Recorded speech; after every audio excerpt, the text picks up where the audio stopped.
ఢిల్లీలో జెన్జీ ప్రొటెస్ట్లు విజయవంతమయ్యాక రాజకీయ పార్టీలన్నీ కూడా ఇప్పుడు జెన్జీని ఎలా అట్రాక్ట్ చేయాలి, జెన్జీ లెగసీని ఎలా అప్రోప్రియేట్ చేసుకోవాలి, తామే జెన్జీగా ఎలా ప్రదర్శించుకోవాలి, జెన్జీతో ఎలా కమ్యూనికేట్ చేయాలి, జెన్జీలో ఎలా కలిసిపోవాలి, ఇది ఇప్పుడు పార్టీలన్నీ చేస్తున్న జెన్జీ మంత్రం. ప్రధానమంత్రి నరేంద్ర మోడీ ఈ ప్రక్రియకు నాయకత్వం వహిస్తూ ఏకంగా అర్ధరాత్రి జెన్జీ టైం, అది జెన్జీ టైం లేట్ నైట్ దాకా కూడా రీల్స్ చూసుకుంటూ ఉంటారు. సరిగ్గా ప్రైమ్ టైం ఇప్పుడు టీవీ ఛానల్లో మీకు డిబేట్లను అట్రాక్ట్ చేయాలంటే 7 o'clock ఆ ప్రాంతంలో ప్రెస్ కాన్ఫరెన్స్ పెట్టేవారు. అరవింద్ కేజ్రీవాల్ పైన అదొక ఆరోపణ ప్రత్యర్థులు చేసేవారు. కరెక్ట్గా ప్రైమ్ టైం డిబేట్ సమయంలో బాంబేస్తాడు కేజ్రీవాల్. ఇక మొత్తం టీవీ ఛానళ్ళని దాని చుట్టూ చర్చలు జరుపుతాయని. సో అందువల్ల రాజకీయ పార్టీలు మీడియా అటెన్షన్ గ్రాప్ చేయడానికి టైమింగ్ నేర్చుకుంటాయి.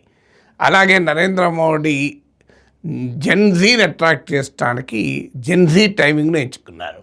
నైట్ విడుదల చేశాడు వీడియోను, అది కూడా వర్టికల్ ఫార్మాట్లో, అంటే ఇన్స్టాగ్రామ్ రీల్స్కు తగే ఫార్మాట్లో, అది కూడా ఇంగ్లీష్లో అడ్రస్ చేస్తూ మై డియర్ ఫ్రెండ్స్ అనుకుంటా. మీరు ఎన్నడూ ప్రైమ్ మినిస్టర్ మిత్రో అంటారు, కానీ మై డియర్ ఫ్రెండ్స్ అనుకుంటూ జెన్జీ స్టైల్లో అడ్రస్ చేశారు.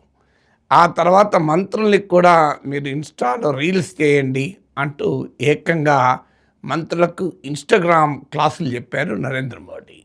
సో ఇక రాహుల్ గాంధీ ఏకంగా జెన్జీ ప్రొటెస్ట్లతో పెనవేసుకున్న బంధాన్ని ప్రదర్శించేటువంటి పనిలో ఉన్నారు.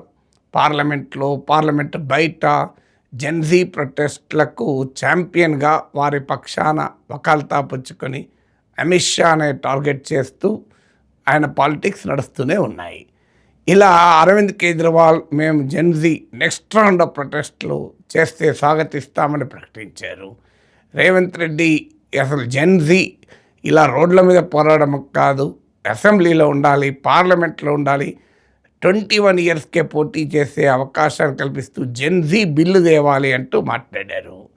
సో జగన్మోహన్ రెడ్డి అయితే ఆంధ్రప్రదేశ్లో మేమే కాక్రోచ్లం అనేశాడు.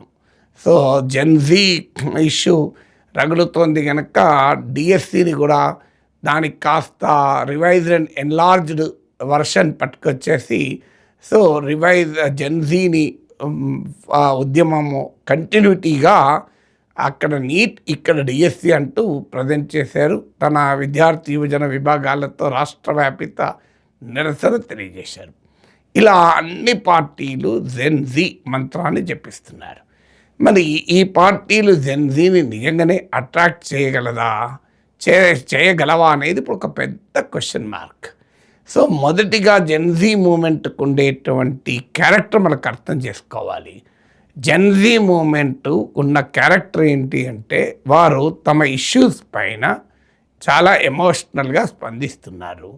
తాము ఒక స్పాంటేనియస్ మూమెంట్ లాగా ఎమర్జ్ అయింది. రాజకీయ పార్టీల ప్లాన్డ్ మూమెంట్ కాదది. సో ఒక ప్రజల కాన్షియస్నెస్ను ట్రిగర్ చేసింది, యూత్ కాన్షియస్నెస్ ట్రిగర్ చేసింది, యూత్లోని తిరుగుబాటు తత్వం కనబడుతోంది. మీకు రాజకీయ పార్టీలు ఏకంగా జెన్జీ పొలిటికల్ కాన్షియస్నెస్ని అప్రాప్రియేట్ చేసుకోవాలి అంటే తేడా అర్థం కావాలి. మొదటి తేడా ఏంటంటే, రాజకీయ పార్టీలు తమ బ్రాండ్ వదిలి, తమ నాయకుని బ్రాండ్ వదిలి ఏ యాక్టివిటీ చేయరు. మీకు బీజేపీ అయితే మోడీ, వైసీపీ అయితే జగన్, ఇలా ఆ బ్రాండ్ కాంగ్రెస్ అయితే రాహుల్. కానీ మీకు ఈ జెన్జీ ప్రొటెస్ట్లు బ్రాండ్లెస్ ప్రొటెస్ట్లు. బ్రాండ్ ఏంటి? బ్రాండే జెన్జీ. బ్రాండ్ ఏంటి? బ్రాండే కాక్రోచ్. అభిజిత్ దీప్కే బ్రాండ్ కాదు. ఆ మాటకొస్తే సోనం వాంగ్చుక్ కూడా బ్రాండ్ కాదు. సోనం వాంగ్చుక్ వల్ల మూమెంట్ కాస్త బెనిఫిట్ పొందింది, కానీ సోనం వాంగ్చుక్ ఈ మూమెంట్ ఆయన స్టార్ట్ చేయలేదు. ఆయన ఫాస్ట్ విరమించాక కూడా మూమెంట్ కొనసాగింది. ఇక్కడ సౌరభ్ దాస్ కాదు, ఇంకెవరు కాదు, అందరూ కూడా గెస్ట్లే. అసలు బ్రాండ్ ఏంటి? Brand is an Gen Z. కానీ రాజకీయ పార్టీలు అలా ఇష్యూను బ్రాండ్గా చేసి పోరాటాలు చేస్తే ఎక్కడన్నా రాజకీయ పార్టీలు తమ పార్టీ జెండా, తమ పార్టీ రంగు, తమ పార్టీ ఎజెండా, తమ నాయకుని నామస్మరణ లేకుండా రాజకీయాలు చేసి ప్రొటెస్టులు చేసే ప్రసక్తే లేదు. మీరు ఎక్కడైనా గమనించండి, కాక్రోచ్ జనతా పార్టీ ప్రొటెస్టులలో పలానా నాయకుడు జిందాబాద్ అంటూ నినాదాలు ఎక్కువగా వినబడ్డాయి. ఎక్కడైనా అసలు ఎక్కడా వినబడట్లేదు. ఎక్కడ ఏమన్నా వినబడితే ఎక్కడో చోటు ఉంటే ఉండవచ్చేమో, కానీ అంతా ఇష్యూ ధర్మేంద్ర ప్రధాన్ పైనే నినాదాలు. అదే రాజకీయ పార్టీ అలా ఉంటాయా? తమ నాయకుడికి జిందాబాద్, తమ పార్టీకి జిందాబాద్ కొట్టుకోకుండా ఉండలేరు.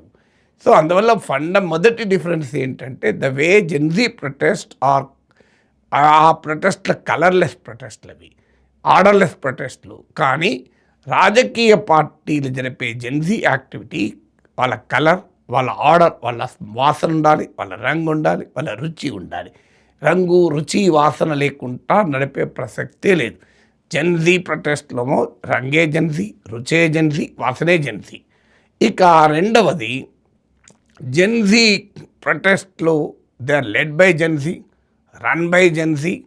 నడిపించింది వాళ్ళే, నడిచింది వాళ్ళే, పోరాడింది వాళ్ళే, కేంద్ర ప్రభుత్వంతో చర్చలు జరిపింది వారే, అన్నీ వారే, మీడియాతో మాట్లాడింది వారే, స్పోక్స్ పర్సన్స్ వారే, హంగర్ స్ట్రైక్లో కూర్చున్నది వారే. మిగతా వాళ్ళంతా సహకార పాత్ర మాత్రమే పోషించారు. కానీ నిజంగా రాజకీయ పార్టీలు ఒక పెద్ద నిరసన తెలిపితే వాళ్ళ విద్యార్థి నాయకులను, యువజన నాయకులను ముందు పెడతారా? మళ్ళీ పెద్ద తలకాయల రంగంలో దిగాల్సిందే. జెన్జీలను, మిలీనియల్లను పక్కకు తోసేసి వీళ్ళంతా ఎంటర్ కావాల్సిందే క్రెడిట్ తీసుకునే సమయానికి వస్తే. నిజంగా జెన్జీకి అంత విజిబిలిటీ ఇచ్చే అవకాశం రాజకీయ పార్టీలు చేస్తాయా? ఇది రెండవది. మూడవది, రాజకీయ పార్టీల్లో జెన్జీ ఉండదా? ఉంటుంది. కానీ ఎవరాళ్ళు? ఆ జెన్జీ అంతా నాయకుల కొడుకులు, నాయకుల మనమళ్ళు, నాయకుల మనమరాళ్ళు, నాయకుల కూతుర్లు, నాయకుల మేనకోడళ్ళు, మేనల్లుళ్ళు, వీళ్ళే జెన్జీ. కొత్తగా జెన్జీ వచ్చే అవకాశం ఉందా? Children and grandchildren of political లీడర్సే వాళ్ళ పార్టీలో జెన్జీ. మీరు ఆ కొత్తగా యువ నాయకత్వాన్ని డెవలప్ చేస్తానికి రాజకీయ పార్టీలు ప్రయత్నాలు చేసి ఎన్నేళ్ళైంది. సో ఎమ్మెల్యేల పిల్లలే మళ్ళీ ఎమ్మెల్యేలు అవుతారు, మంత్రుల పిల్లలే మంత్రులు అవుతారు. అన్ని పార్టీలు దాదాపు మీకు కాన్స్టిట్యున్సీస్ కూడా వాళ్ళ తర్వాత వాళ్ళ నెక్స్ట్ జనరేషన్ పోటీ చేస్తూనే ఉంటుంది. బీజేపీ లాంటి పార్టీలకు కూడా నితిన్ నవీన్ ఎవరు? వాళ్ళ ఫాదర్ నవీన్ కిషోర్ ప్రసాద్ సిన్హా అని 4 సార్లు పాట్నా వెస్ట్ నుంచి ఎంపీగా ఉంటే ఆయన చనిపోతే ఆయన ప్లేస్లో నితిన్ నవీన్ వాళ్ళ ఫాదర్ ఎమ్మెల్యేగా ఉంటే పాట్నా వెస్ట్ నుంచి నితిన్ నవీన్ ఆ కాన్స్టిట్యూన్సీ మళ్ళీ ఎమ్మెల్యే అయ్యారు. సో ఎమ్మెల్యే కొడుకు ఎమ్మెల్యే అయ్యారు తప్ప వేరే వాళ్ళు ఎవరైనా అయ్యారు అక్కడ. సో అందువల్ల రాజకీయ పార్టీలో బీజేపీలో కూడా జాతీయ నాయకత్వ స్థాయిలో లేకపోవచ్చు వారసత్వం, కానీ ఎంపీలు, ఎమ్మెల్యేలు, మంత్రుల స్థాయిలో పుష్కలంగా మనకు నాయకత్వ పిల్లలే కనబడుతూ ఉంటారు. సో కంపేరిటివ్ ఇతర పార్టీలతో పోలిస్తే బీజేపీ బెటర్. కానీ ప్రాంతీయ పార్టీలు తీసుకోండి మీరు, అవన్నీ లిమిటెడ్ కంపెనీలే, ప్రైవేట్ లిమిటెడ్ కంపెనీలుగానే పనిచేస్తాయి తప్ప నిజమైన డెమోక్రటిక్ క్యారెక్టర్ ఉండేటువంటి అవకాశమే లేదు. ఇక నాలుగవది, రాజకీయ పార్టీల ఒక ఇష్యూ పైన జెన్జీలాగా స్పందిస్తాయా? వాళ్ళ రాజకీయ వ్యూహాలకు అనుగుణంగా స్పందిస్తాయి. మీకు ఏ పార్టీ అయినా తీసుకోండి, వాళ్ళు ఉదాహరణకు ఇవాళ వైఎస్ఆర్ కాంగ్రెస్ పార్టీ మేమే కాక్రోచ్లు అంటున్నాం. మరి ఢిల్లీలో జరిగిన కాక్రోచ్ ఉద్యమాన్ని వైసీపీ ఏ మేరకు చేసుకుంది? తెలుగుదేశం పార్టీ అసలు కనీసం దీని మీద మాట్లాడటానికి కూడా ఇష్టపడలేదు కదా. ఎందుకు మాట్లాడలేదు మరి అంటే, రేపు నిజంగానే బీజేపీతో పొత్తులు ఉండుండకపోతే టీడీపీలు, జనసేన, లోకేష్, పవన్ కళ్యాణ్ జంతర్ మంతర్లో కనిపించేవారు కారా? ఒకసారి గుణమే చేసుకొని చెప్పండి. ఒకవేళ పొత్తులో లేకపోతే కనిపించేవారా లేదా? 2019-18 మధ్యలో కనుక ఇది జరిగి ఉంటే ఇదే మూమెంటు ఖచ్చితంగా మీకు చంద్రబాబు నాయుడు జంతర్ మంతర్లో ఉండేవారు, లేకపోయినా లోకేష్ ఉండేవారు. ఎందుకు లేరు? ఇప్పుడు పాలిటిక్స్ అంతే. అది జగన్ అయినా, చంద్రబాబు అయినా, ఇంకోరైనా తమ రాజకీయ ప్రత్యర్థులు ఇరకాటంలో పెట్టే చోట మాత్రమే ఉంటారు. తమ రాజకీయాలకు ఉపయోగపడే పోరాటాలు మాత్రమే చేస్తారు. జెన్జీకి అలాంటి వ్యూహాలు, విన్యాసాలు ఉండవు. వాళ్ళు సమస్యకు స్పందించారు. ఇక ఐదవది, రాజకీయ పార్టీలకు ఒక ఇష్యూ పర్మనెంట్గా ఉండదు. రాజకీయ పార్టీలకు ఇప్పుడు జెన్జీ అనుకోండి, లాస్ట్ కొన్ని 2 నెలలుగా ఒక్క ఇష్యూ, పేపర్ లీక్స్ ఇష్యూ మాత్రమే తీసుకొని పోరాడుతున్నారు. ఇప్పటికీ కూడా ఎడ్యుకేషనల్ రిఫార్మ్స్ గురించే పోరాడుతున్నారు. విద్యామంత్రి రాజీనామా చేయాలనే నిలబడ్డారు. ఏ రాజకీయ పార్టీ అయినా ఒకే అంశం పైన 1, 2 నెలలు, 3 నెలలు పోరాటాలు చేస్తుందా? వెంటనే వారికి ఇష్యూస్ మారిపోతుంటాయి, వాళ్ళ పాలిటిక్స్ మారిపోతుంటాయి, ఈ లోపల ఎలక్షన్స్ వస్తాయి, అప్పుడు మళ్ళీ ఇష్యూస్ వస్తాయి కదా. తర్వాత మీకు 6వది, జెన్జీ అడిగే మౌలికమైన ప్రశ్న. ఇర్ఫాన్ అనే ఒక పిల్లవాడిని రాహుల్ గాంధీ, అంటే ఇటీవల జంతర్ మంతర్ ప్రొటెస్ట్లో బాగా పాపులర్ అయిన ఆర్డినరీ వర్కర్, అతను రేపు మా సమస్యలను పరిష్కరించకపోతే మిమ్మల్ని కూడా ప్రశ్నిస్తానన్నారు. అది జెన్జీ కాన్షియస్నెస్. అంటే మీకు అధికారంలో ఎవరైనా ఉండని, మేము సమస్య పైన తిరగబడతాం, పోరాడతాం అనేది జెన్జీ నేచర్. రాజకీయ పార్టీ అలా ఉంటాయా? ప్రతిపక్షంలో ఉంటే ప్రజలతో ఉంటారు, అధికారంలో ఉంటే ప్రజలకు దూరం అయిపోతారు. ఇది ఏ రాజకీయ పార్టీ అని తేడా లేదు. ఒకే ఇష్యూ పైన అధికారంలో ఉంటే ఒక వైఖరి తీసుకుంటారు, ప్రతిపక్షాలు ఉంటే ఒక వైఖరి తీసుకుంటారు. మీ క్లాసిక్ ఎగ్జాంపుల్ పెట్రోల్ ఛార్జీలు చూడండి. మీరు అధికారంలో ఉన్నప్పుడు ఛార్జీల పెరుగుదలను సమర్థిస్తారు, ప్రతిపక్షంలో ఉంటే ఛార్జీల పెరుగుదలను వ్యతిరేకిస్తారు. అప్పులు చేయడం ప్రభుత్వాలు, అధికారంలో ఉంటే అప్పులు చేయడం తప్పదంటారు, ప్రతిపక్షంలో ఉంటే అప్పుల కుప్ప అయిపోయింది అని మాట్లాడుతుంటారు. సో ఇక 7వది, రాజకీయ పార్టీల ఐడెంటిటీ పాలిటిక్స్ నడుపుతాయి. కులం, మతం, ప్రాంతం, రకరకాల సామాజిక కోణాలు, విభజించు పాలించు అని సమాజాన్ని ఐక్యం చేసి ఉద్యమాలు నడిపే రాజకీయ పార్టీలు వదులుకున్నాయి. సమాజాన్ని ముక్కలు చెక్కలుగా చూస్తారు, సమాజంలో ఉన్న ఫాల్ట్ లైన్స్ను వెతికి పట్టుకుంటారు. ఎందుకంటే ఆ ఫాల్ట్ లైన్స్లో రాజకీయ చెడుగుడాడొచ్చని.